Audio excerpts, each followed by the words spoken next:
nobody will argue on the fact that Cars 3 is the most emotional film of the franchise. There were probably more moments where a real Cars fan had to cry rather than scenes to really laugh about. But what we do really not agree with is how the film ended. Well, at least we can't agree on it because most of the fans are not happy with the twist in the film, whereas most of the critics like nothing more than this. Taking into account this point, I'd like to do today's movie review for Cars 3. The film features, unsurprisingly, the end of Lightning McQueen's racing career. And if the creators of the Cars film had chosen a different story, it would probably just be for making money. Still, the trailer for the film made us believe that Lightning had one last chance, one last ticket to the show. We all believed that he would make it to the win and that his career would not end. But the film only realized what it promised before: the end of McQueen's racing career. In theory, this is no problem, as it is just realistic, so we can say the story is okay, it's well done. But somehow it seems like the creators of the film did not really prepare us for this end. When Lightning decided to let Cruz finish the race, I couldn't breathe for at least 30 seconds. I stared at the screen thinking, is this really happening? And it did. When I went out of the cinema, it was the first time that I wasn't happy with the film's ending. The reason? I am a Lightning McQueen fan since I have been 3 years old when the first film came out. I grew up with him, and after the trailer for the film, I wouldn't have believed that this would happen. Still, I have understood why the team of the film made this decision. It is the only way to go. You may wonder if I am crazy, but the longer I thought about the ending of Cars 3, the longer I could not sleep because it made me racking my brain. The clearer it became. We can't follow McQueen trying to become faster than he can for 90 minutes and then, out of the blue, see him winning. That's not realistic, and that's not what Pixar showed us before in Toy Story 3 when the toys had to find a new home. Sometimes we need to keep in mind that things come to an end. Of course, there are points where we need to have the possibility of deciding on our own, but many things don't last forever. It would be a shame if Pixar taught children who watch this movie something different, because there are situations in our lives where the "you can make it if you really want" phrase does not work.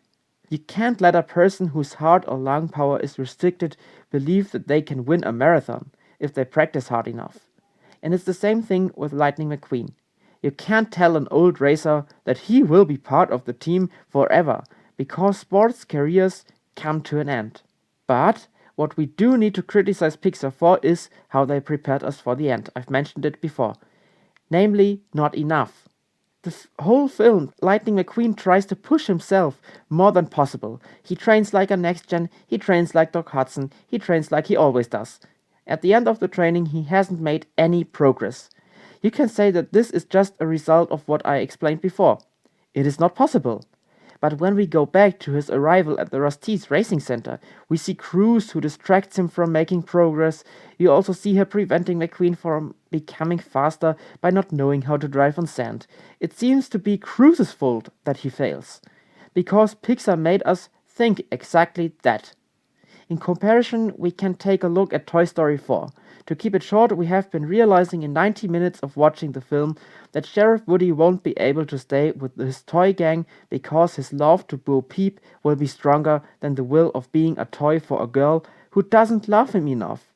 In Cars 3, we have been prepared in a way because there was no progress, no improvement of his performance. But this preparation has been damaged by Cruz Ramirez's silly appearance. Talking about Cruz, we should take a look at the characters in the film. All in all, we have a great group of characters in Cars 3. Jackson Storm is a brilliant opponent, Smokey and the Racing Legends make a fantastic contribution to the cast, maybe they are even the best ones. Also because they relate to Doc Hudson, and the old characters like Mater and Sally fit in their roles perfectly, although they are all just side characters. Cruz Ramirez is a great character too. She's lovable, her background story is touching, and all in all I am happy in a way with her being Lightning's successor, his student. But apart from the fact that her voice is not as pleasant as it should be, the way in which she appears is just annoying. It's nothing against Cruz, but against how the filmmakers designed her.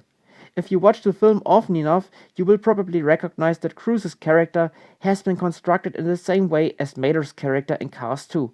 Being somehow silly, Cruise is entertaining the children and families watching the movie, although she's not funny in a true way. The humor in Cars 3 is as bad as in Cars 2, and that's what ruins Cruz Ramirez. All in all, we can summarize Cars 3 with these points. First, the humor of the film has a big loss compared to Cars 1. Second, this aspect also influences how we face the story. And third, in theory, the ending of the film was fantastically made and brave because it would not be welcomed by fans. This is why I'd like to give the film a 3.4 out of 5 stars. As always, I'd like you to share your view on the film. You can either leave a comment or you take part in a discussion which you will find under the bullet discussion on my channel. I welcome any thoughts about the film, and I'd appreciate if there were some people who at least tried to leave a comment, because then the whole thing works as it should. Thanks for watching and see you soon.